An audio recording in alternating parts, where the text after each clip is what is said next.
Welcome to MMT Chats. This episode is brought to you by ISCAR with new ideas for machining intelligently.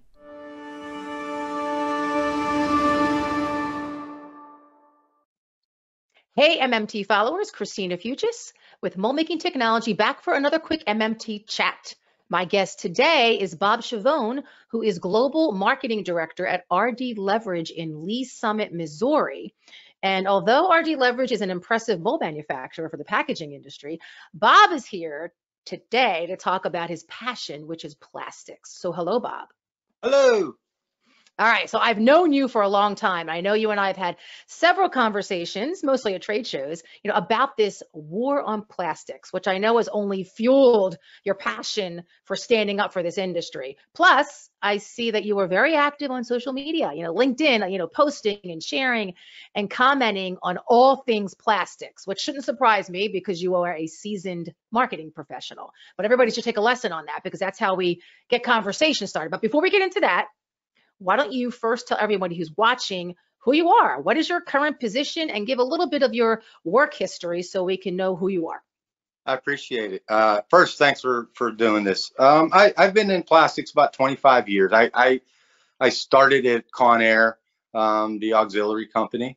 And from there, I went to Precise Technology, which was a company who bought Courtesy Corporation, which was a huge acquisition at that time. And then Rexam bought us, which everybody remembers Rexam buying up a whole bunch of plastics companies. So I've been in it about 25 years and always in the marketing capacity of marketing. So I've kind of been lucky because, well, you probably know as well as I do, that marketing is a tough beast to push or sell or understand in our industry. It generally is. Yeah. So, but that's allowed me to kind of create a neat little niche, if you will. I love the community. I've worked with some of the smartest people I've ever met. And so it's a great industry. And so I've had a lot of experience to work with a lot of different people over the years. And now here I am at R&D Leverage. And I didn't spend a lot of time on the mold making side, mostly on the processor side for most of my career until R&D Leverage. And that's, I think, kicked up my passion more, knowing what I knew from the converter side and then taking that and being on the other side of that business. It's helped me learn a lot about how people think and act and promote around our industry. So, all right. Sorry. So let's take that learning. You learned a lot from those two worlds, but where does this passion come for plastics in general? Where does that come from? I think after seeing a lot of things happen in our industry, well, let's see, when I started, the passion started with the fight for the onshoring, the fight for keeping the manufacturing in America. It started with that challenge. And then we've seen some things improve there. And then I think a lot of the passion is just the people in this industry. And I've seen a lot of people kind of get hurt along the way. And I kind of feel for that, watching through acquisitions, a lot of plant closures and changes. My passion's always been, I think I find some of the smartest, most compassionate and passionate people in the business is in plastics. Plus the product itself is amazing. So my passion is now seeing what's happening in our industry is killing me. It's driving me nuts. So yes, you're right that everyone who knows me or sees me usually gets the popcorn out when I start, having a conversation about the business. So exactly. Yeah. I agree. Yeah. I agree with everything you said. The whole plastics and even my little niche of mold manufacturing, it's a community of compassionate, passionate people. And I love that. So when an issue impacts them, like we feel it too. And we want to do what we can to help them overcome those. Right. So, all right, so let's talk about it. So what do you see right now as the biggest threat to the plastics industry as a whole? Communication and perception. We are losing. We've been losing that perception battle for a while. Now, it might be that marketing brain of mine. I look at human behavior and try to tie that into why are we doing the things we're doing. I think it's just so frustrating for me because, like I said, we have some of the smartest, most passionate people in the business, but we talk amongst ourselves. Let's take polymer scientists, people who know the data better than anybody, and they'll prove every one of those things that we see on television about evil plastics and all that. They'll prove all that wrong, and they feel very proud of it. But none of that does any good in communicating to the consumer. My biggest passion, a dream that I have that I've been told and laughed at, that we don't connect to the consumer in the plastics industry. That is the end. These are the people buying the end product. Yep. So their perception of plastics is horrible. It has been for a while, and it's grown to a point where we've lost a lot of that battle. You see TV commercials, every one of your viewers, you see the commercials. Smart marketing people are using that perception issue to turn their packaging around to prove how throw away the plastics. You don't need plastics, and look at our new package. The reality is recycling is broken. In fact, we never really had it in this country. And what's frustrating to me is when that started to happen, when I seen that happen, when China stopped taking our recycling, is when we began to panic. And I think that was what, the 80s, late 80s? No, I'm sorry, mid 90s. And when that happened, that's when I seen things started to change. And so suddenly the virtual signaling of the turtles with the straws and the litter, it turned from a litter issue to just a plastics issue. That's frustrating to me. Bottom line, unless we want to get rid of, just use bottles, for example, unless we have a plan to remove all vessels for all packaging, PET is the gold standard. PET is by far the greenest solution. Facts, hands down, all the data to prove it.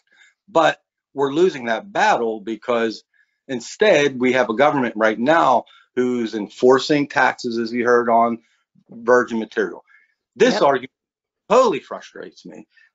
When I hear now that the mandates are being put out that we are supposed to start using more regrind material, right? We're supposed to start using more recycled material.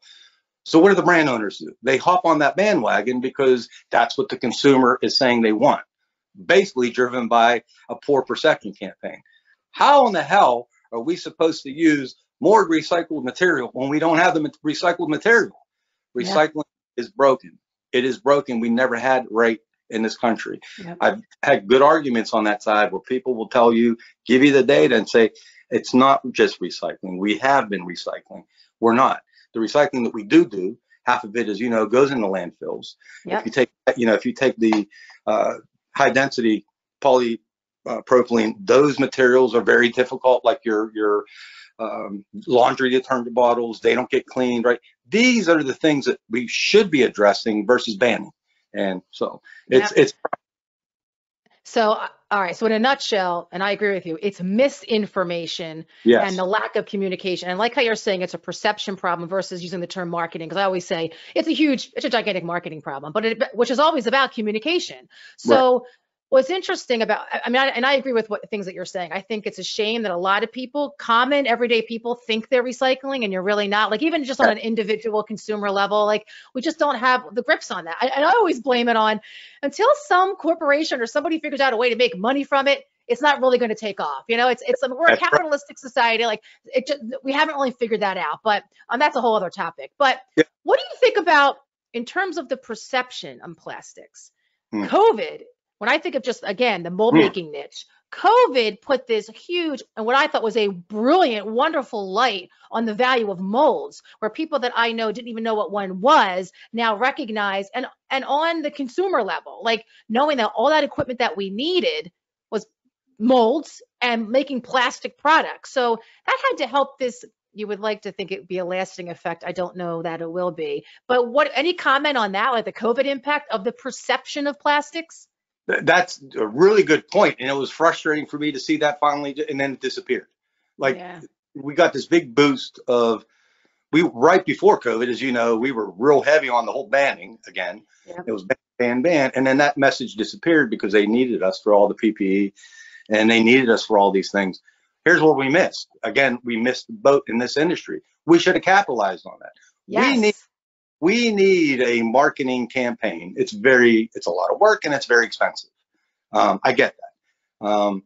But we need to educate the consumer. So we should have took that and used that as a great example. Plastics are not evil, but we've convinced many people that they are. It's frustrating. So how do you, When you see these issues, how do you see them directly impacting like mold makers, the mold making Hmm. industry, and what advice do you have for those types of operations to meet these challenges head on?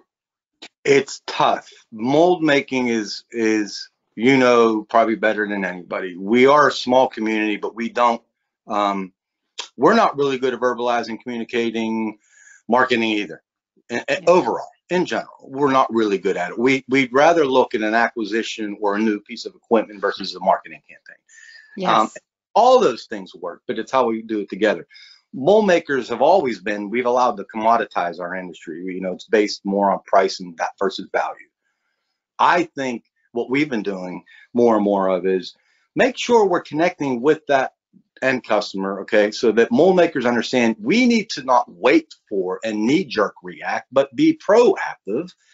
And if we're talking about, for an example, all the things that are happening with raw material changes, for example, we need to be more proactive in that communication with our customers versus waiting and kind of sitting back and seeing what's coming down the pike, if that makes sense.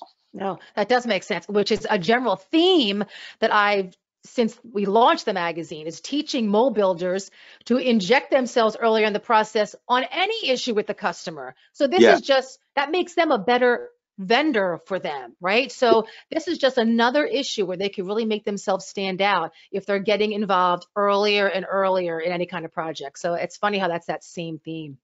it Same is the theme. same.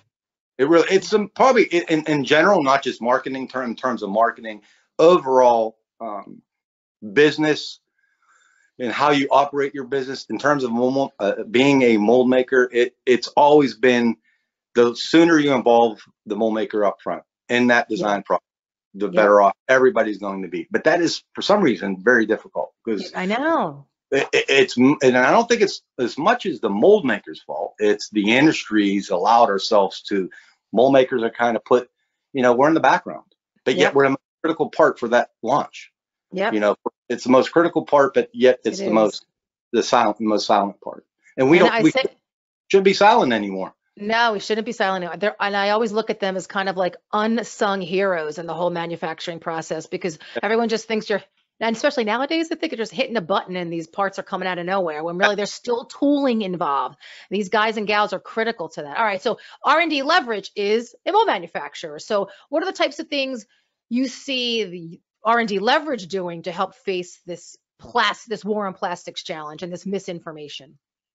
Just we continue to communicate, reach out to customers, use our marketing. I mean, that's what I'm there for, to give them that edge to communicate. Marketing isn't always about leads.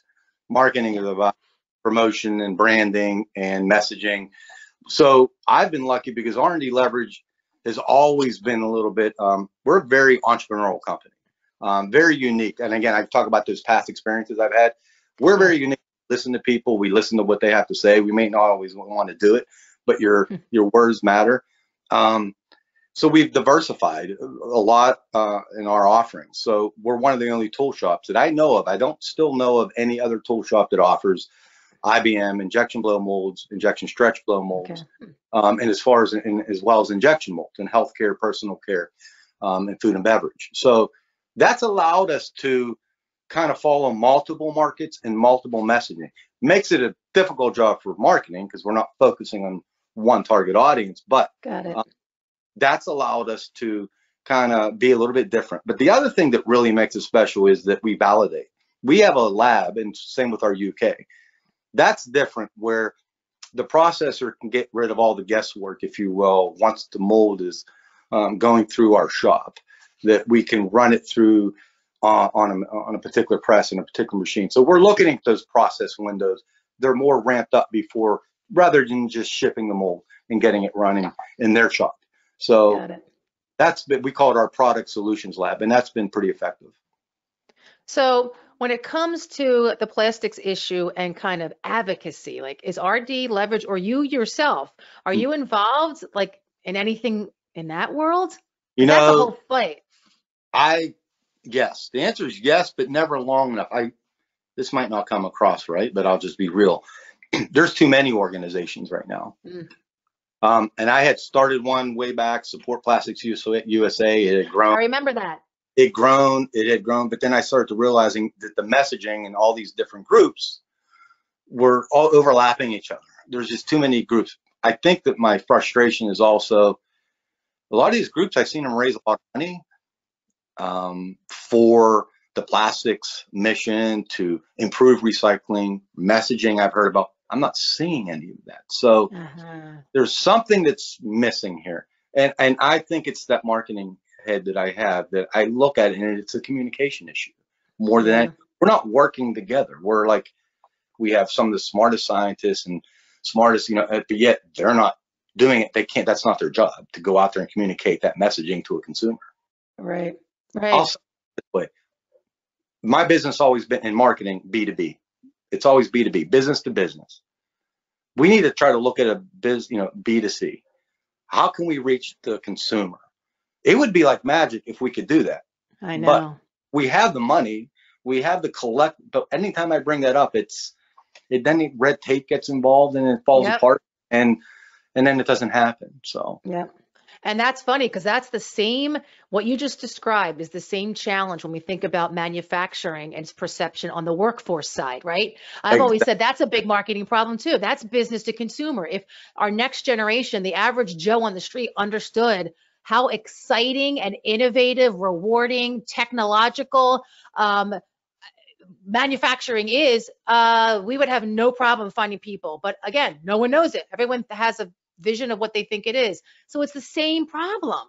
And I also start to think too, we tend to all get excited and think big. We think too big.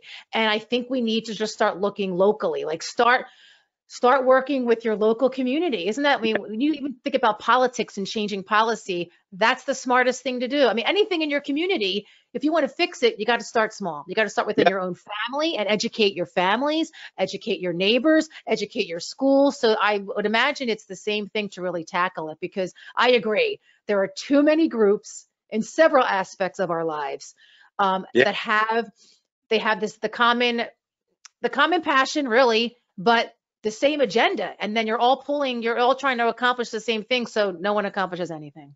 Yeah. There's almost too much messaging and two different levels and too many things going on. That's the beauty of marketing, is if you do create the right campaign and it's done right, you can reach a lot of people. A lot of people. It really does work well, but it has to be done right. I just don't know why or how we can get our business collectively, our industry collectively, put those efforts and money together and run a national campaign. A national campaign. I've seen some great videos on LinkedIn that some people are doing. They're great.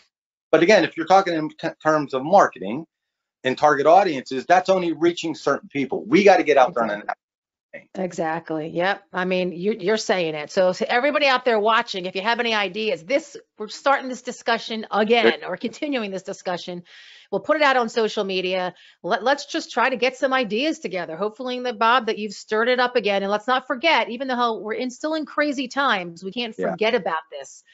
It is the future of the industry, and we all need to be passionate about it. So last but not least, is there any final takeaway? If there's one thing you would have a viewer to do after they hear this to help this, what would you suggest that somebody do?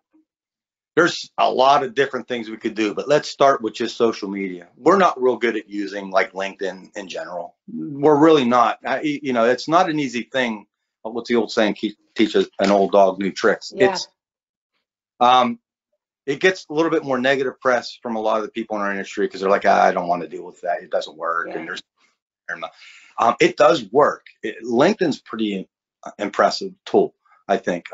I didn't like it as much at first. So to answer your question, people should start trying to use it. It's not just liking something, it's commenting, it's sharing, it's also adding people to your contacts.